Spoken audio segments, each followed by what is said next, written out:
Good evening. Or, well, good whatever time it is you've stumbled upon this financial funhouse of horrors. My name is Mesere Seman, and tonight we're peeling back the curtain on a mystery that plagues many of us. Why, oh why, do some bank employees seem like they're navigating the complex world of finance with a map drawn by a particularly bewildered squirrel? Ever wondered why some employees in financial institutions seem a bit off their game? Perhaps they treat your mortgage application like it's written in ancient Sumerian, or maybe their understanding of customer service feels like it was learned from a particularly aggressive goose. It's a common frustration, isn't it? You walk in expecting a smooth transaction, a clear explanation, perhaps even a modicum of competence, and instead you're met with a level of bewilderment that suggests they might have accidentally wandered in off the street and someone just handed them a name badge and a very important-looking stapler. Well, tonight we're not just going to shrug and sigh, we're going to investigate. We're going to get to the bottom of it, or at least stumble around entertainingly in the general vicinity of the bottom.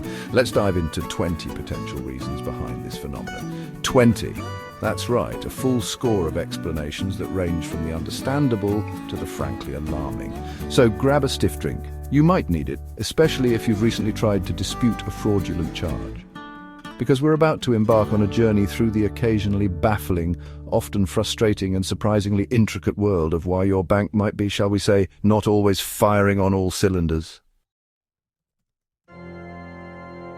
Poor quality remote education. Because nothing screams financial expert like learning about derivatives via a buffering video lecture in their pajamas. Lack of standardized certification. It's like your surgeon saying, I watched a lot of Grey's Anatomy. We should be fine.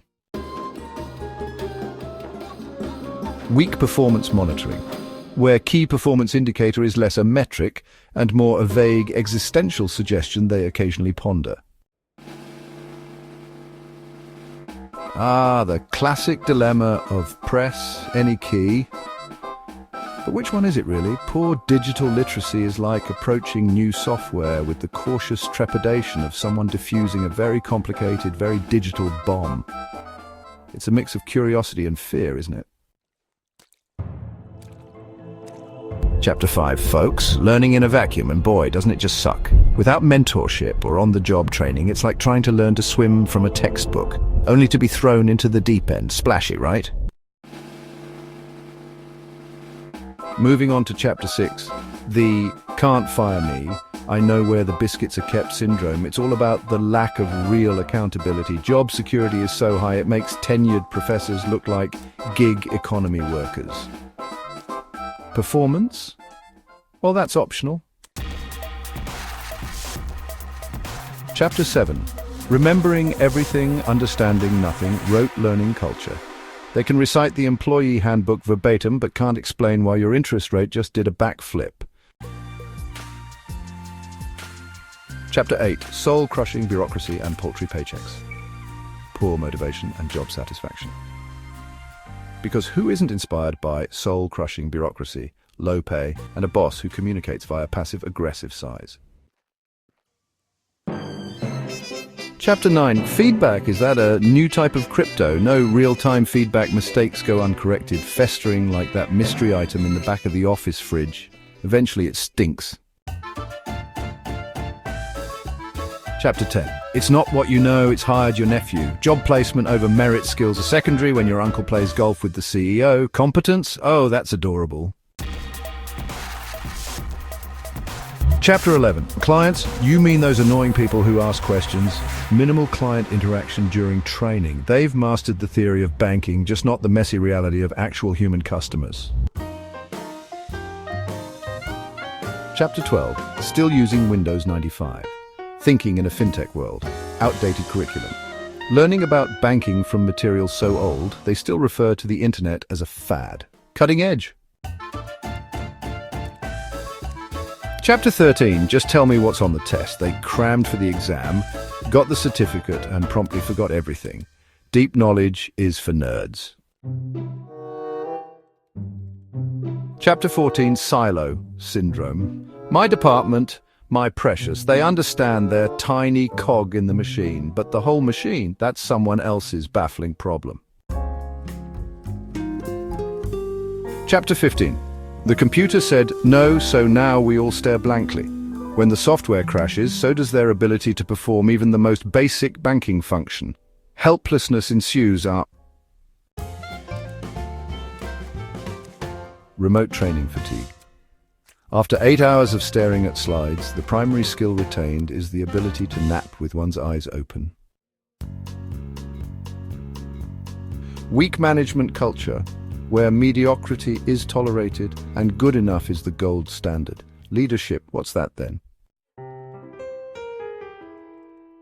Chapter 18. Why bother? Seriously, why? No performance-based incentives. Doing the bare minimum pays the same as going above and beyond. Guess which one most people choose? Chapter 19. Thinking critically. Ain't nobody got time for that. Limited critical thinking development. They can follow a script but ask them to solve a novel problem. Cue the crickets. Chapter 20. Lost in translation and your account balance. Language and communication gaps. Financial jargon is hard enough in one language, let alone when it's poorly translated or misunderstood. So, there you have it. 20 reasons why some employees in financial institutions might not be hitting the mark. Or, to put it more bluntly, 20 reasons why your simple request to change your address sometimes feels like you're asking them to decode the Enigma machine armed only with a vaguely damp biscuit. It's a veritable buffet of potential pitfalls, isn't it? From online courses that are about as effective as a chocolate teapot, to a distinct lack of anyone actually checking if they know what they're doing. Understanding these issues is the first step to addressing them. And by addressing them, I mean for the institutions, of course. For you, the customer, understanding these issues is the first step to perhaps managing your expectations. Or maybe just developing a more nuanced understanding of the silent screams you imagine emanating from behind the teller's polite, if slightly vacant, smile.